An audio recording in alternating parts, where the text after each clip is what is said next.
작은 서점.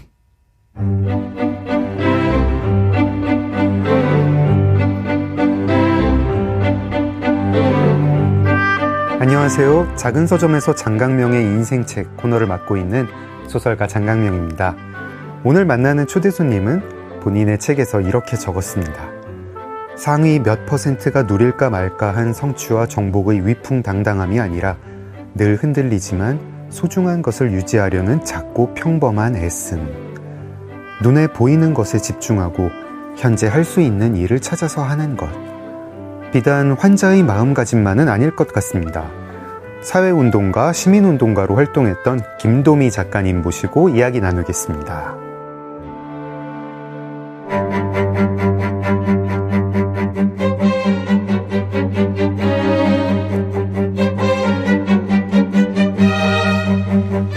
한백산 아래에서 자라 이제는 북한산 아래에 살고 있는 암경험자라 본인을 소개하는 김도미 작가는 사회학을 전공하며 사적인 불만에 공적인 이름을 붙이는 법을 배웠다고 말합니다. 핵발전소 건설 후보지에서 반대운동을 하던 주민들을 도왔고 여성 인권단체에서도 활동한 경험이 있습니다.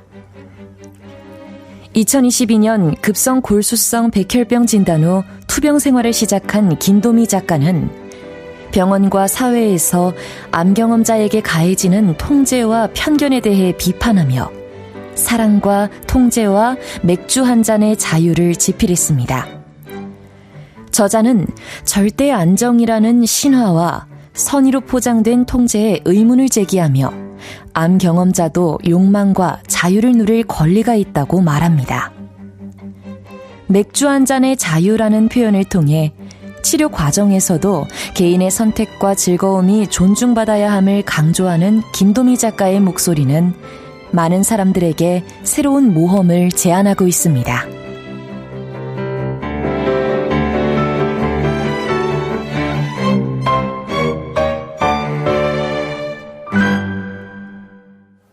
안녕하세요, 작가님. 안녕하세요. 네, 보시게 돼가지고 너무 영광입니다. 저도 반갑습니다. 네, 작가님 모르시겠지만 제가 이 작가님의 사랑과 통제와 맥주 한 잔의 자유 저한테 되게 각별한 책이었거든요. 그래가지고 혼자 속으로 친밀감을 느끼고 있었는데 이렇게 뵙게 돼가지고 굉장히 영광입니다. 네, 저도 너무 반갑습니다. 얼떨떨하네요. 그 얼떨떨함을 좀 떨쳐낼 겸 저희 네. 청취자분들께 작가님 목소리로 한번 자기소개 한번 해주세요. 네. 아까 굉장히 거창한 자기소개가 나온 것 같은데요. 네. 네, 저는 짧게만 말하겠습니다. 이미 길게 소개해 주셔서요. 저는 사랑과 통제와 맥주 한 잔의 자유라고 하는 책을 쓴 김도미라고 하고요. 급성 골수성 백혈병이라고 하는 혈액암을 22년도 5월에 진단받아서 골수 이식으로 알고 계시는 조혈모 세포 이식을 하고 네. 지금 살고 있는 암 경험자입니다. 네, 반갑습니다. 반갑습니다. 작가님 병이랑 그 암 경험 이야기는 내일 2부에서 네, 좀 네. 자세히 들어보기로 하고요. 오늘은 1부 인생책 이야기를 들어보겠습니다. 저희 프로그램이 이제 초대 손님께 인생책을 3권을 골라달라 요청을 하고 그러면 이제 게스트가 3권을 보내주시면 저희가 그 중에 한 권을 골라가지고 이야기를 나누게 되죠.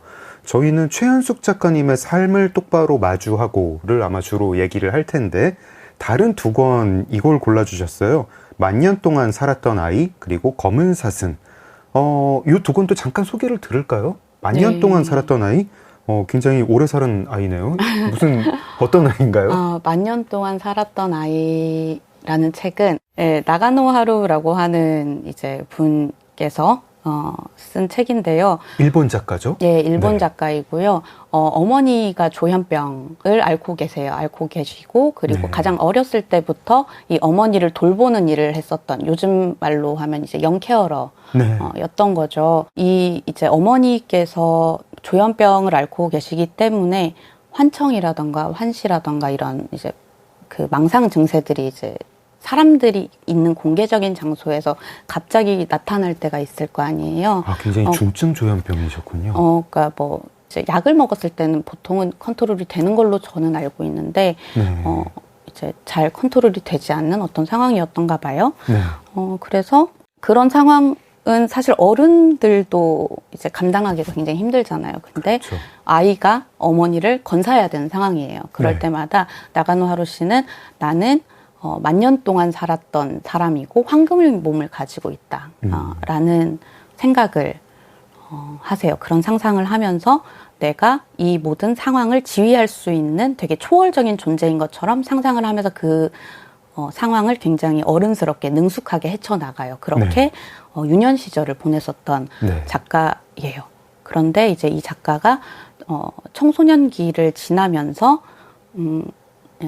양극성 장애를 가지게 돼요. 그런 정신적인 어려움을 겪는데 그래서 일부가 이 나가노 하루라고 하는 작가가 영케어러로서 겪었었던 어려움에 집중한 책이라면 그 뒤는 이제 본인이 정신적인 이제 어려움을 겪게 되면서 그것을 치유해 나가는 과정, 네. 그걸 이제 재해석해 나가는 과정에 대한 글이라고 이제 설명을 드릴 수가 있을 것 같아요. 그래서 네.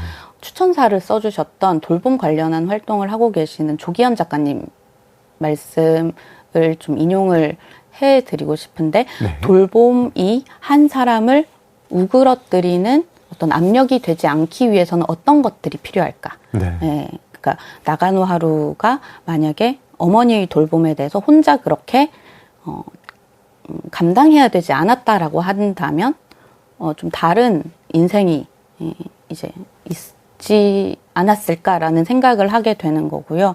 그래서 그런 돌봄이라고 하는 것이 너무나 이제 제한적으로 공적 지원을 받게 되거나 하는 네. 문제들에 대해서도 생각을 해볼 수가 있고, 그리고 또 한편으로는 저는 이 책을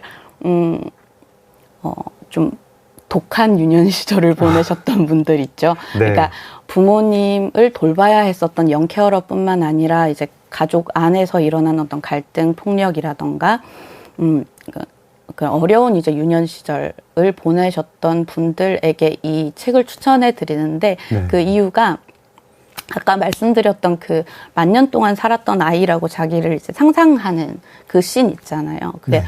굉장히 회화적이에요. 굉장히 회화적으로 그 장면을 그려내는데 묘사를 굉장히 예. 눈에 생생하게 예. 하셨군요. 상상만 해도 근데 막 이렇게 뭔가 울컥해요. 그래서 저는 그러니까 이 구절이 저한테도 굉장히 콕 박혔었던 구절이에요. 아, 네. 맞아. 내가 굉장히 어려운 상황에 부닥쳤을 때 그 어린 나이의 이제 김도미는 그런 마음을 가지고 이 상황을 대응하려고 노력했구나라고 하는 게 되게 공감이 가는 거예요. 그래서 네. 좀 독한 유년을 보냈던 분들에게 이 책을 꼭 추천을 하는 편이에요, 저는. 굉장히 읽고 싶습니다. 저는 조기현 작가님 책을 읽었어요. 네네. 사실은 이제 영케어러라는 말도 아직까지 그렇게 이제 많이 쓰는 말은 아니잖아요. 그렇죠. 그리고 그 말이 없다 보니까 그런 사람도 없는 줄 알아가지고 조기현 작가님 책을 읽다 되게 놀랐습니다. 조기현 작가님이 이제 영케어러라는 그렇죠. 말을 이제 많이 맞아요. 뭐 알린 셈이고 아버님이 치매이신 거죠. 그래가지고 그 치매를 지원을 받으려고 하는데 진짜 읽다가 이렇게 이 과정이 진짜 이렇게 힘들구나. 뭐가 뭐 주민센터 가가지고 되는 게 뭐 없고 막 네, 되게 가슴 아프게 읽었습니다. 근데 조현병은 또 다른 영역일 것 같은데 몇 년 동안 살았던 아이 읽어보고 싶습니다.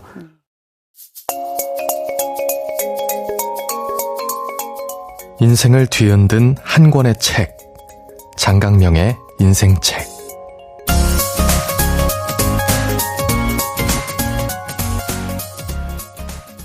작은 서점 장강명의 인생책, 김도미 작가님과 함께하고 있습니다. 검은 사슴은 이건 또 작가님의 유년기하고 조금 관련이 있다고요? 검은 사슴 한강 작가님 소설이잖아요. 네. 한강 작가님 소설인데 검은 사슴의 배경이 저 개인적으로는 저희 고향이었다고 추측을 하고 있어요. 어딘가요? 네, 저는 이제 탄광촌 네. 에서 태어났고 네. 그리고 아마도 이 방송을 들으시는 분들한테는 좀 낯설게 느껴지실 수 있겠는데 석탄산업 합리화 정책이라고 해서 네. 그 전국에 있는 탄광들을 구조조정하기 시작하는 네. 그 정책이 시작될 때 제가 태어났거든요.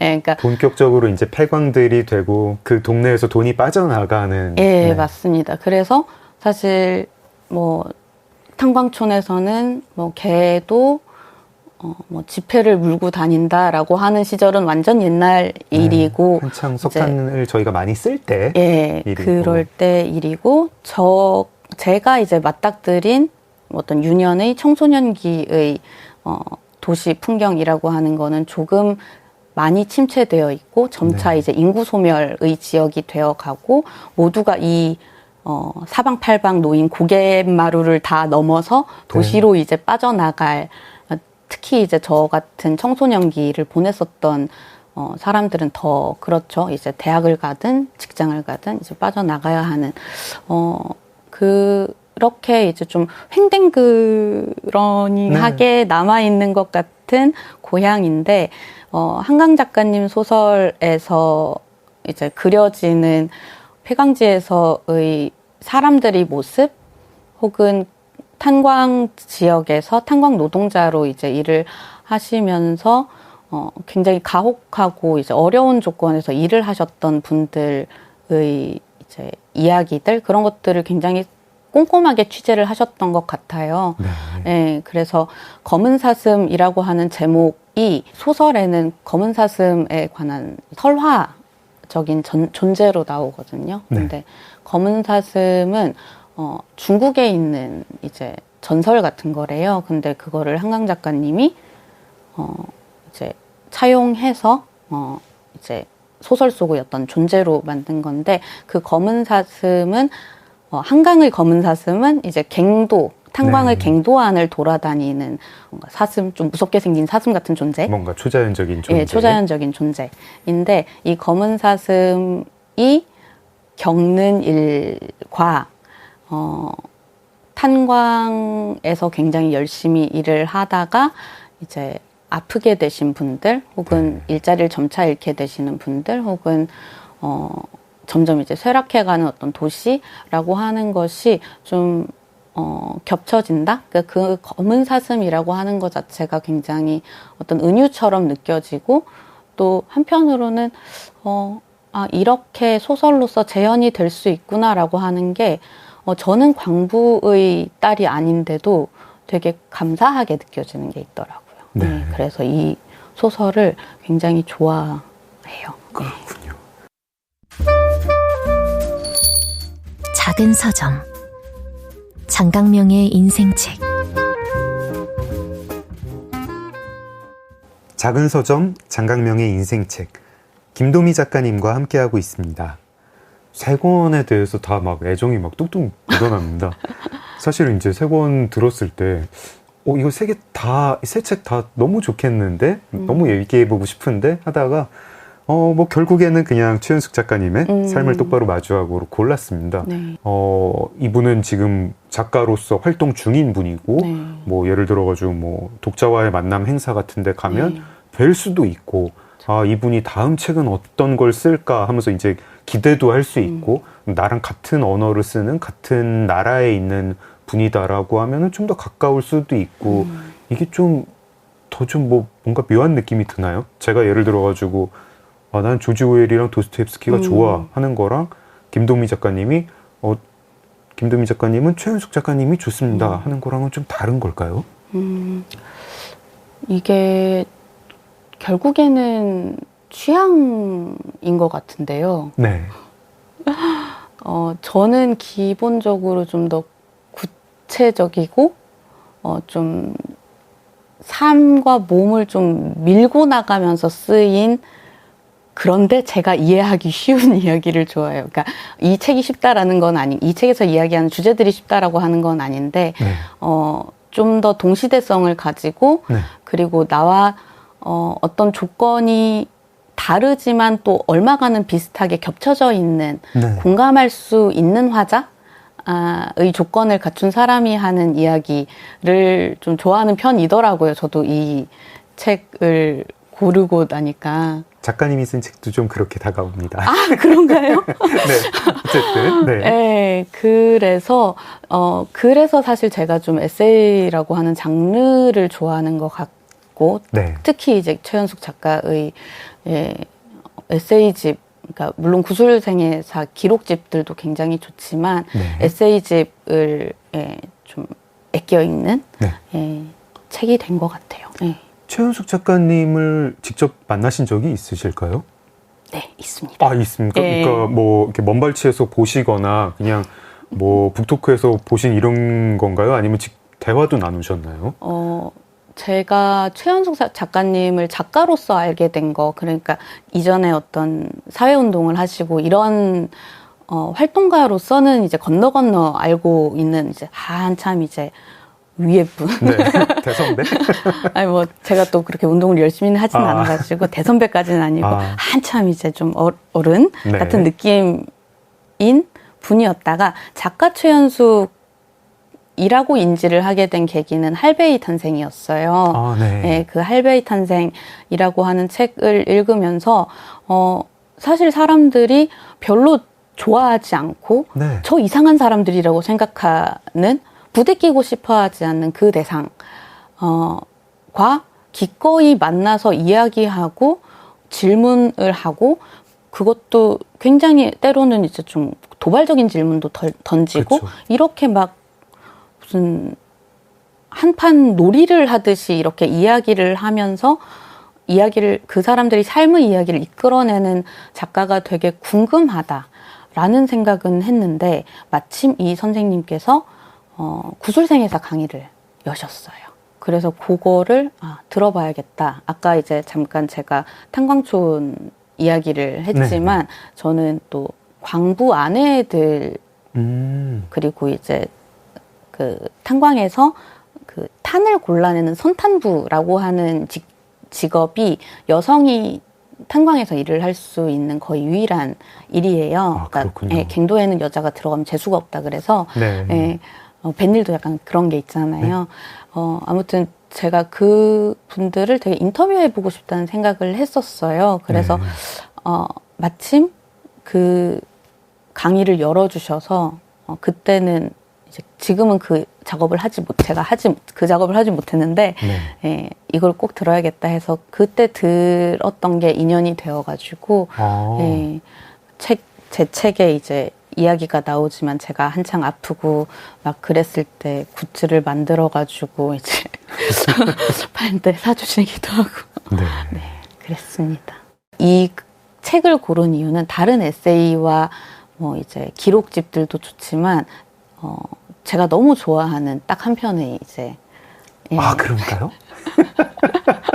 한 편의 에세이가 있어요. 네. 그러니까 저는 이분의 이제 쪼를 너무나 좋아하고 그래서 이분이 쓰는 이제 이 글에서 느껴진 이분의 기세를 굉장히 좋아하는데 그 중에서도 이것이 최연숙 작가지라고 느껴지는 딱 한 편이 있습니다. 그래서 그냥 인생책이라고 했을 때 좀 어려웠거든요. 네. 그때 인생책은 바뀌는 것 같고. 뭐 날씨 비슷한 거 아니겠습니까? 네. 그러고 이제 책은 또 이렇게 다 열심히 읽고, 너무 참 좋다. 이래 딱 덮고 나서, 좋았다. 저는 약간 좀 그렇게, 좀 그런 편이거든요, 저는. 그렇다 보니까 책 고르는 게 굉장히 어려웠는데, 그렇다면 내가 자주, 이제 들여다보게 되는 책을 찾자라고 이제 했던 책이 삶을 똑바로 마주하고입니다. 알겠습니다. 삶을 똑바로 마주하고 최연숙 작가님의 에세이집인데요. 이게 에세이가 연재를 했던 에세이를 모은 그런 책입니다. 근데 그 중에 어떤 한 편이 김도미 작가님이 계속 찾아보시는 굉장히 김도미 작가님께 강한 인상으로 남겨있는 그런 글이 있나 봅니다. 네. 저희가 삶을 똑바로 마주하고 책 소개를 듣고 나서요. 이야기 이어가겠습니다.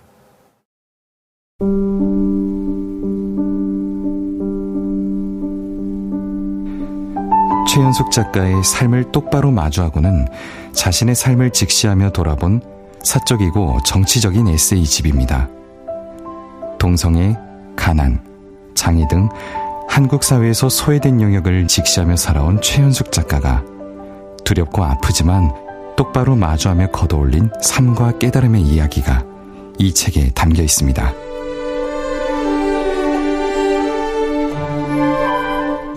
저자는 구술생애사 작가이자 소설가로 2000년부터 약 10년간 진보 정치에 몸담았습니다.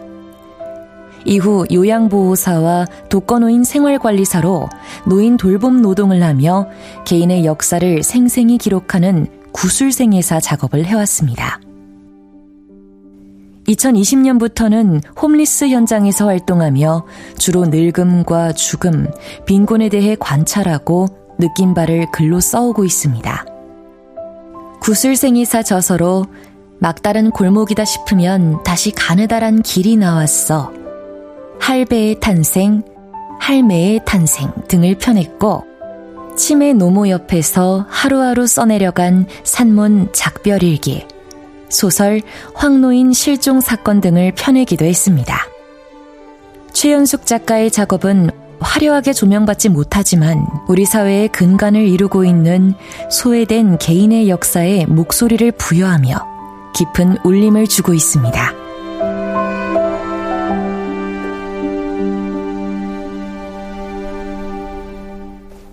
작은 서점 장강명의 인생책, 김도미 작가님과 함께하고 있습니다. 최연숙 작가님의 삶을 똑바로 마주하고, 최연숙 작가님은 구술생애 전문 작가이시고요. 최 작가님의 에세이입니다. 구술사 연구, 생애사 연구는 김도미 작가님의 전공인 사회학에서 폭넓게 사용하는 연구 방법의 하나로 알고 있어요. 이제 소위 아래로부터의 역사 이런 이야기를 하는데, 소수의 엘리트 중심으로 이제 권력이 있는, 권력과 자원을 조금 더 많이 가진 사람들의 입장에서 어떤 사건, 어떤 굵직한 역사가 흘러가는 이야기를 하는 것이 아니라 구술생애사가 결국에 지향하게 되는 거는, 가령 이제 범부라고 불리우는 이 평범한 사람들이 인생의 어떤 국면들 속에서 갈등하고 혹은 무엇과 화해하고 혹은 또 싸우기도 하면서 이 삶을 살아나갔느냐 라는 이야기를 하는 거고, 그것이 어떻게 또 사회와 연결되는 지점이 없을 수가 없는 거잖아요.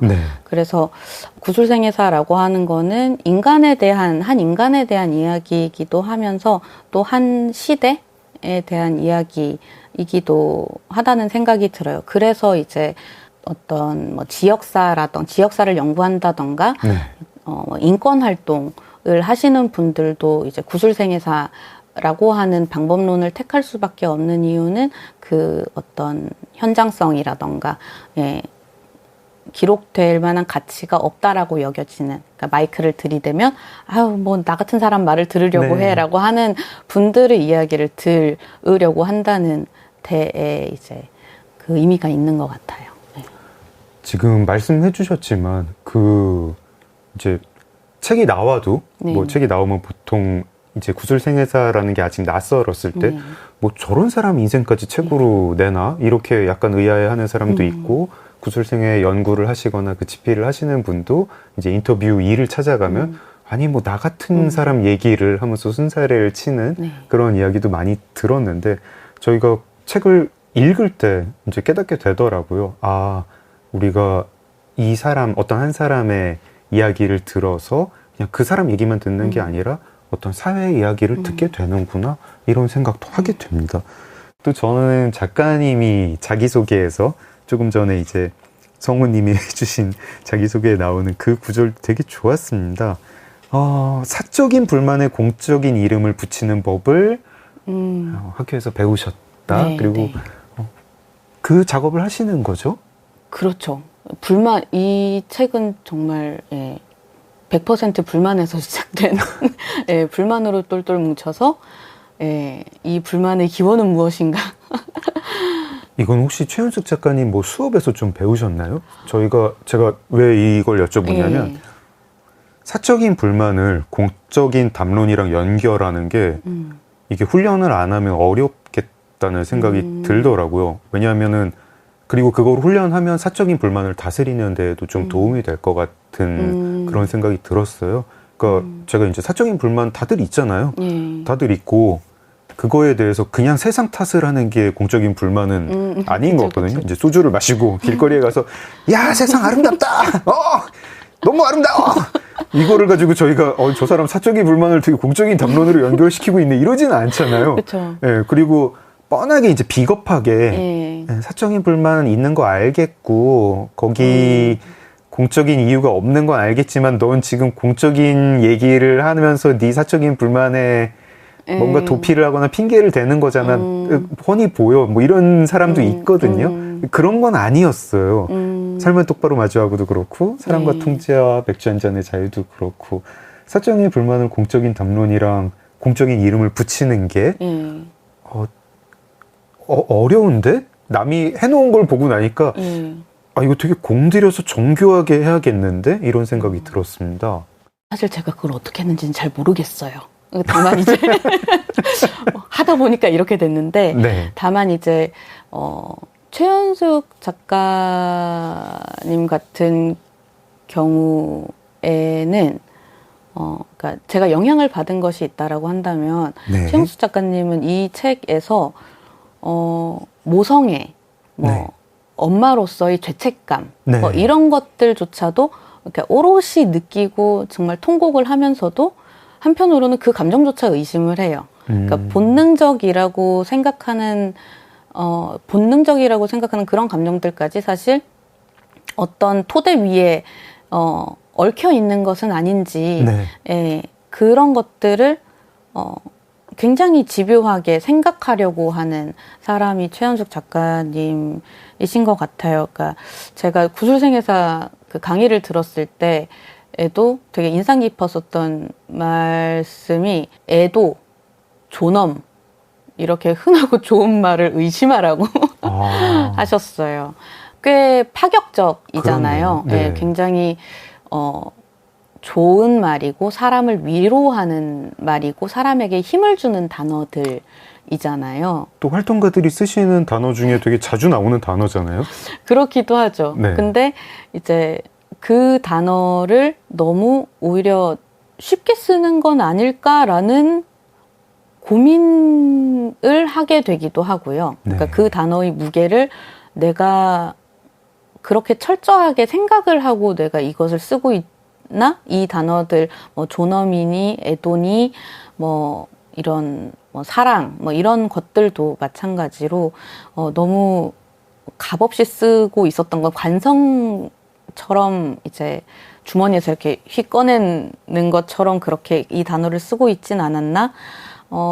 다시 한번 단어의 의미를 좀 곱씹게 되는 계기는 되더라고요. 그러니까 어떤 본능적이라고 하는 것 자체를 굉장히 거부하시는데 이 작가님은 본능적인 건 없어. 이것은 모두 어떤 사회 구조와 이 개인들의 어떤 움직임들 속에서 만들어지는 거야. 라는 이야기를 계속 하시면서 이제 모성애 같은 것도 죄책감 같은 것도 이제 너무 절절하게 느끼지만 한편으로는 의심을 하시는 건데 그 의심 감정 너무 당연하게 느껴지는 그 감정을 의심하는 그 과정 자체가 결국에는 사회 속에 내가 어디에 위치해 있어서 어떤 역학들 속에서 내가 이 감정을 느끼고 있지라고 하는 걸 결국에는 좀 생각을 해보게 되는 것 같아요. 저희가 모성이 만들어지는 것이다, 일종의 신화다 이런 얘기를 하면은 듣고 이제 좀 거부감 느낄 분들도 계시죠. 모성이라는 게 어떻게 신화냐, 그게 어떻게 사회가 만드는 거냐 할 텐데 생각해 보면은 제가 본능적으로 옷을 벗고 길거리에 나가면 되게 부끄러울 거거든요. 그쵸. 그러면서 저는 아마 본능적으로 부끄럽겠죠. 누가 길거리에서 제 옷을 벗기면. 근데 제가 생각해 보면은 옷을 입고 태어나지는 않았어요. 분명히 어릴 때 이렇게 벌거벗고 뛰어다닐 때 어른들이 여기서 옷 벗고 그러고 뛰어다니면 안 돼. 이거를 분명히 제가 20년은 아니고 한 10여 년 듣고 어느 순간 길거리에서 옷을 벗으면 너무 창피하다. 이런 생각을 했을 것이고 거기에 대해서 자각을 하고 잘 생각을 해보면 왜 어린애들한테 그렇게 옷을 입히게 했던 걸까? 이런 생각도 해보고 제가 모르는 채로 받았던 어떤 사회의 압력들, 옷을 입게 하는 구조들, 네. 그리고 그 구조도 이제 촘촘히 이때 이런 옷을 입으면 부끄러워. 네. 네. 옷을 다 벗는 게 아니라도 삼각 팬티를 입고 광화문에 가면 부끄러워. 이런 게 그런 구조를 막 생각해 보면 모성에 대해서도 생각을 하게 되고 여러 가지 생각을 하게 됩니다. 이쯤에서 노래 한 곡 들어보고 그 다음에 이야기 이어가겠습니다. 추천곡이 있으시다고요? 네, 추천곡이 있습니다. 네. 제가 지금 여태까지 최연숙 작가님의 이제 이 삶을 똑바로 마주하고라는 책을 주제로 이야기를 하고 있잖아요. 네. 그래서 제가 개인적으로 좋아하는 노래이기도 하고 네. 최연숙 작가님과 또 어울리는 노래이다라는 생각이 들었어요. 예, 가사가요. 최연숙 작가님한테는 여쭤보지 않고요. 예, 그냥 멋대로. 여쭤보지는 않았어요. 네. 예, 나중에 알게 되시겠죠? 네. 예, 아마도 이 사람 밴드의 신이 나타나서 물었다. 예. 신이 나타나서 물었다. 아마도 이 사람 밴드 신이 나타나서 물었다 듣겠습니다. 작은 서점 장강명의 인생책 김도미 작가님과 함께하고 있습니다. 네, 최연숙 작가님의 삶을 똑바로 마주하고 이야기 나누고 있습니다. 아까 말씀드렸듯이 에세이집이에요. 그리고 그 중에 한 편, 네. 네, 뭐 다 좋지만 그 중에 한 편이 너무 좋다 말씀 주셨는데 어떤 이야기인가요? 이게 제목이 길어가지고 네. 제가 책을 잠깐 참고를 하겠습니다. 네. 너무 좋아하지만 제목은 외우지 못한다. 예, 제목이 2줄이거든요. 예. 예, 이해합니다. 두려움과 혐오를 티내지 않고 감춰서 문제에 휘말리지 않은 날에 대한 되새김질. 네. 무슨 이야기인지 알아요. 네. 좀 소개해 주시죠. 최연숙 작가님은 요양보호사로 일을 하시면서 또 이제 만나는 노인분들이라던가 홈리스 분들, 이제 구줄생애를 기록하는 작업을 함께 하고 계시기도 하고, 지금은 또 홈리스 야학이라고 하는 곳에서 또 함께 어울렁더울렁 활동을 하고 계시기도 하는데요. 그런데 이제 이런 최연숙 작가님이 어느 날 길을 가다가 모르는 노숙자 한 분을 마주쳐요. 노숙자 같아 보이는 분이 정확하게 그렇죠. 네, 예. 걸어오는 거죠. 맞아요. 네. 노숙자처럼 보이는 분을 마주쳐요. 그분이 그분은 남자분이시고, 그분은 남자분이시고 그 남자분이 말을 걸려고 하죠. 그 최연숙 작가님에게 책을 보여주면서 뭔가 영어를 물어본 것도 같고요. 아무튼 최연숙 작가님은 그때 결론적으로 피했습니다. 이 노숙자 같아 보이는 분을 피했고, 그 뒤로 여학생들이 맞아요. 그 옆에 여학생들이 이제 지나가고 있었고, 그런 상황이에요. 그런 상황에서 최연숙 작가님이 돌아오셔가지고 집에 돌아오는 길에 이제 계속 생각을 하는 거죠. 왜 이제 그 사람을 노숙자라고 생각했을까? 나는 어떤 행색이 남루하고 뭐 이제 이런 사람들을 노숙자라고 생각하는구나. 나는 노숙자 같은 사람은 목소리가 맑지 않을 거라고 생각하는구나. 왜냐하면 그분은 목소리가 좀 맑은 음색이었다라고 이제 이야기를 하세요. 그러면서 본인이 가지고 있었던 노숙자에 대한 혐오, 두려움, 뭐 이런 것들을 하나하나 이제 성찰을 하시는 거죠. 예. 그래서 나는 사회적으로는 요양보호사로 일을 하고 노인, 어떤 빈곤 상황에 처한 사람들, 이런 사람들 삶에 대해서 기록하는 사람이고, 그리고 그렇게 내가 기록하기 위해서 만나는 사람들은 안전하다고 생각하고 굉장히 이제 기꺼이 어울리는데, 그리고 나는 가난한 삶이야말로 어쩌면 가장 정의롭고 생태적인 삶이다.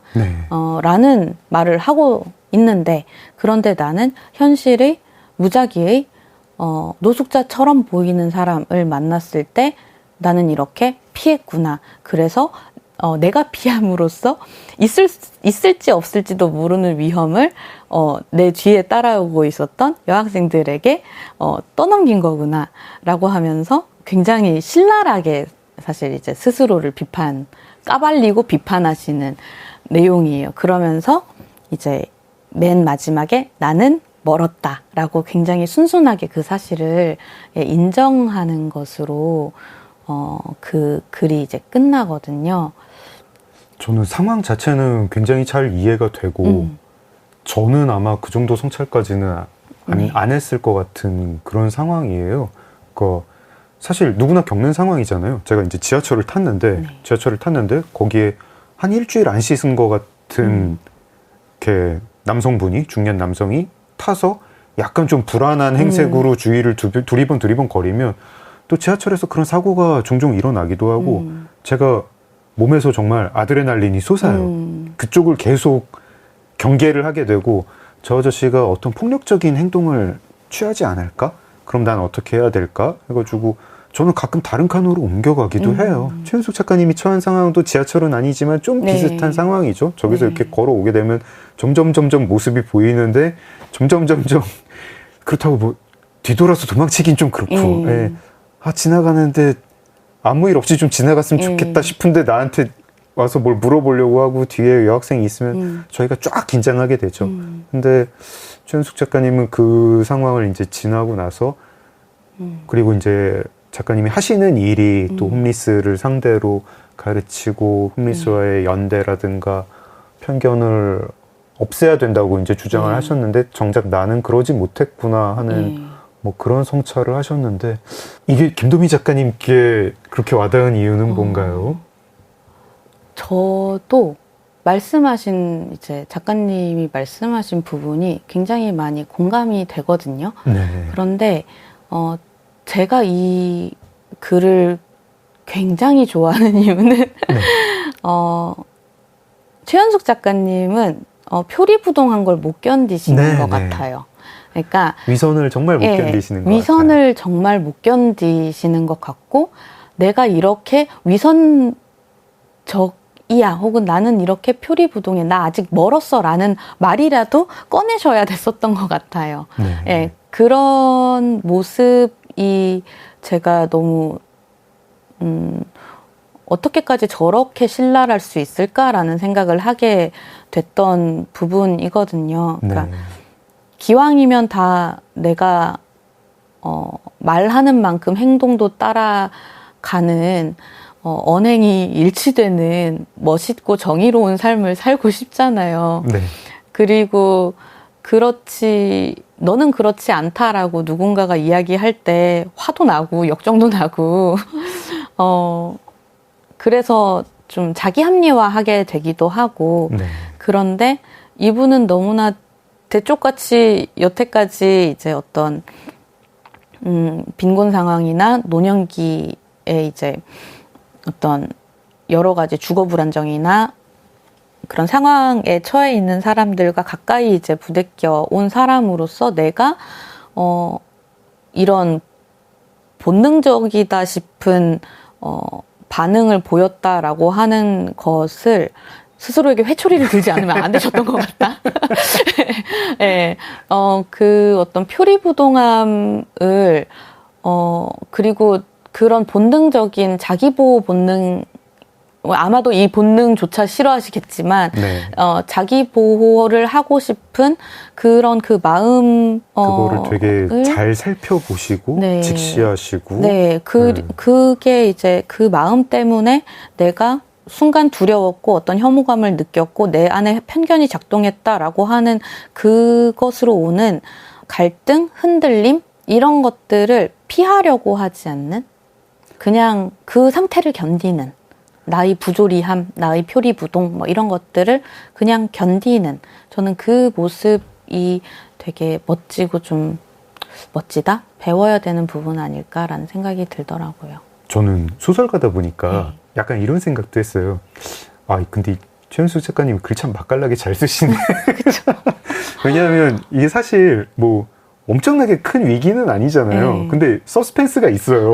그리고 와 이걸 이렇게 두세 쪽에 걸쳐가지고 쓰시는구나. 되게 이렇게 읽는 사람도 약간 심장 박동 빨라지게 잘 쓰시고 이제 그 상황을 되게 잘 생생하게 묘사를 잘 하신 다음에 반전도 있습니다. 보면 결국에 그 사람이 노숙자가 아닌 것 같잖아요. 노숙자가 지나고 나니까 그분이 그 행색이 추레한 분이 뭐 물어보시려는 것도 되게 뜻밖의 거를 물어보셨고 그리고 뭔가 약간 좀 이상하게 뭔가 정신이 온전치 않거나 아니면 폭력적이거나 이런 일이 벌어질 거라고 저희가 막연히 우려하지만 그런 일이 벌어지지 않았고 그분도 노숙자가 아닌가 보네 하는 생각이 좀 들고 반전도 있고 서스펜스, 반전 그리고 그 다음에 그게 주는 어떤 교훈이랄까 예. 거기서 이제 어떤 시선이 네. 그 사건을 향하는 게 아니라 갑자기 나 자신한테 돌아와가지고 성찰을 안겨주니까 약간 좀 짧은 소설인데 되게 잘 쓴 소설 같은 그런 네. 생각도 들었어요. 네. 하여튼, 네. 저희가 이 책을, 그래서 저는 이제 삶을 똑바로 마주하고를 김도미 작가님 덕분에 읽으면서 굉장히 참 생각도 이렇게 대쪽 같으신 분이 글도 맛깔나게 잘 쓰시네. 이렇게 했는데, 김도미 작가님이 저희한테 추천을 해주시면서 한 말씀이 되게 이렇게 기억에 많이 남았습니다. 제가 한번 그 부분 읽어볼게요. 네. 저희한테 메시지로 주셨던 부분 중 네. 일부인데요. 여성들이 나는 어떠한 할머니가 되고 싶어 라는 말을 종종 하는데요. 제가 할머니가 된다면 최연숙 작가님처럼 된다면 좋겠다고 생각합니다. 네, 노인, 질병, 죽음, 빈곤 현장과 거기에 있는 사람들에게 바짝 붙어서서 기록하는 한편 그러한 자신을 통렬하게 파헤치는 기세를 담고 싶습니다. 근데 저도 읽고 나니까 말씀이 무슨 말씀인지 잘 이해가 되는데 아 이분 멋지다 이런 생각이 드는데 이걸 이제 책을 안 읽은 분께 설명하기가 참 힘들더라고요. 나는 어떤 할머니가 되고 싶어. 그러니까 지금 제 상황에서 할머니가 될 수 있을지는 모르겠고 희망사항이기는 한데 아무튼 간에 사실 노년이라고 하는 것이 점점 가면 갈수록 피하고 싶은 그러니까 외형상으로나 혹은 이제 냄새에 대한 이야기를 하기도 하고요. 네. 성격에 대한 이야기를 하기도 하고요. 그러니까 점점 노년이 피하고 싶고 그러니까 내가 늙는 것도 싫고 늙은 타인을 보는 것도 네. 마주하는 것도 섞이는 것도 별로 안 좋아하게 되는 그런 좀 상황이 이제 점점 심화되는 것 같아요. 그게 네. 일종의 세대 갈등이라고 한다면 세대 갈등일 텐데 그렇기 때문에 더더욱 뭔가 귀여운 할머니가 되고 싶어 이런 이제 꿈들을 꾸게 되는 거 아닐까. 좀 더 무해한 어떤 어른이 되고 싶다라는 생각을 하는 거 아닐까라는 생각을 했는데 저는 좀 반대로 자기 멋대로 사는 사람 일단 멋있잖아요. 그냥 단순하게 이야기하면 자기 멋대로 사는 사람 너무 자기 멋있고 자기 의지대로 사는 사람. 네.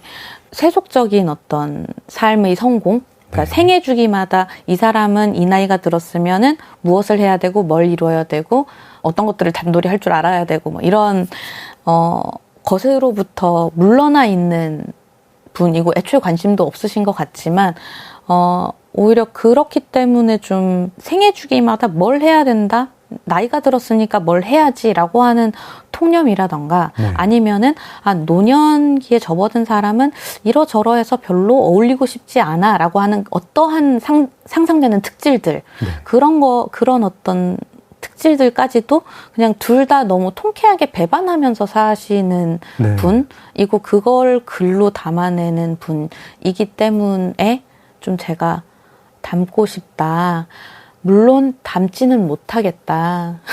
저는 좀 간도 작고 저는 되게 이분 작가님은 굉장히 이렇게 꼬장꼬장하게 매일매일 이렇게 투쟁적인 말씀을 이렇게 하시지만 저는 농담으로 저는 굉장히 권력에 순응적인 인간이라고 얘기하거든요. 싸우는 거 너무 싫고 무섭고 다만 이제 담고 싶다. 네, 그 정도. 저희에게 시간이 많이 있습니다, 작가님. 네, 저희가 닮으려고 노력하면 될 수 있을 것 같아요. 네. 저 책을 읽으면서 그래 노년에 돈이 좀 많은데 의지대로 못 사는 거보다 돈 없어도 의지대로 사는 게 훨씬 멋있다. 그런 노인이 되고 싶다. 이런 생각을 했어요.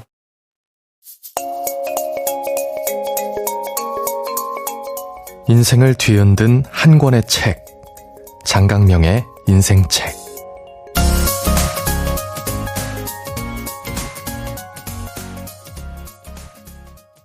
작은 서점 장강명의 인생책 김도미 작가님과 함께하고 있습니다. 삶을 똑바로 마주하고라는 제목도 생각이 많이 들게 하더라고요. 이게 원래는 무슨 영화 대사라고 들었습니다. 디아워스 대사라고 들었는데 저는 영화는 못 봤는데 삶을 똑바로 마주한다라는 게 뭘까? 그런 생각도 했어요. 작가님은 좀 제목에 대해서 좀 하시고 싶은 말씀 있으실까요? 제가 사랑과 통제와 맥주 한 잔의 자유를 읽으면서도 삶을 똑바로 마주하는 사람이 쓴 것 같다.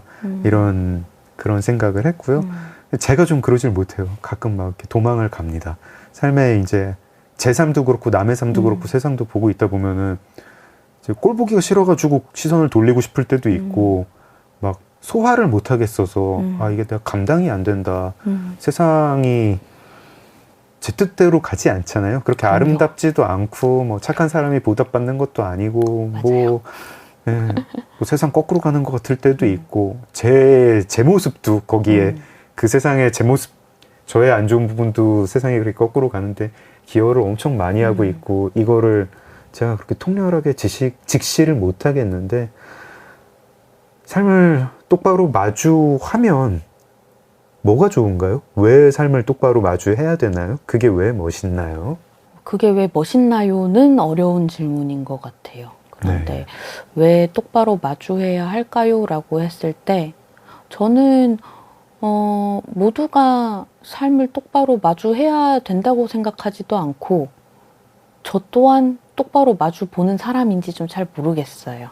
다만 이제 그런 노력을 하고 싶다 정도인 것 같은데요. 모두가 매일매일 치열하게 사유하면서 직시하면서 살아가는 건 불가능하다고 생각하거든요. 그건 너무 힘든 일이에요. 너무 힘든 일인데 다만 이제 어떤 사건들은 내가 언젠가는 똑바로 마주 보려고 하지 않으면 언젠가는 좀 약간 신용카드 영수증처럼 나중에 연체료가 붙어서 날아올 수도 있는 거 아닐까라는 생각을 하게 된 거는 제가 이제 폭력의 피해 경험이 있는 분들을 만나면서 들었던 생각이에요.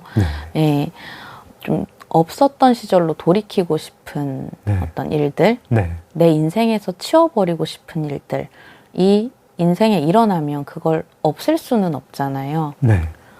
하지만 치워버리고 싶고 외면하고 싶고 안 보고 싶고 몇 번은 외면하는 것이 가능할 수 있는데 언젠가는 그것이 터져 나오는 순간이 있는 것 같아요. 그래서 결국에 이제 최현숙 작가가 이야기하는 것도 어떤 자신의 과거, 현재에 대한 재해석, 그리고 아까도 계속 이제 이야기해왔었던 어떤 당연하다고 생각해왔던 것들에 대한 의심, 그런 것들이 그래서 필요한 게 아닐까. 근데 말씀처럼 늘 그렇게 살 수는 없고요.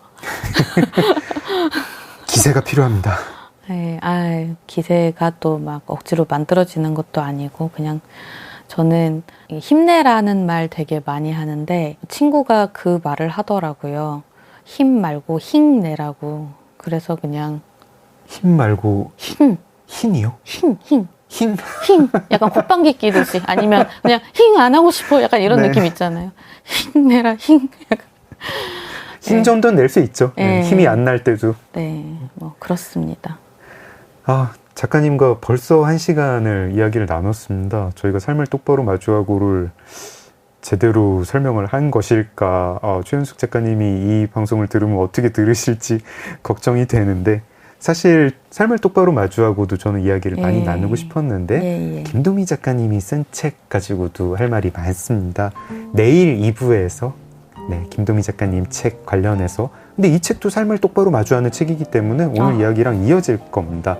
김도미라는 사람 책을 내일 읽어보겠습니다. 작가님 2부에서 뵙겠습니다. 네, 2부에서 뵙겠습니다. 오늘 함께 해주신 김도미 작가님, 청취자 여러분 고맙습니다. 작은 서점 장강명의 인생책 오늘 문 닫겠습니다. 소설가 장강명이었습니다.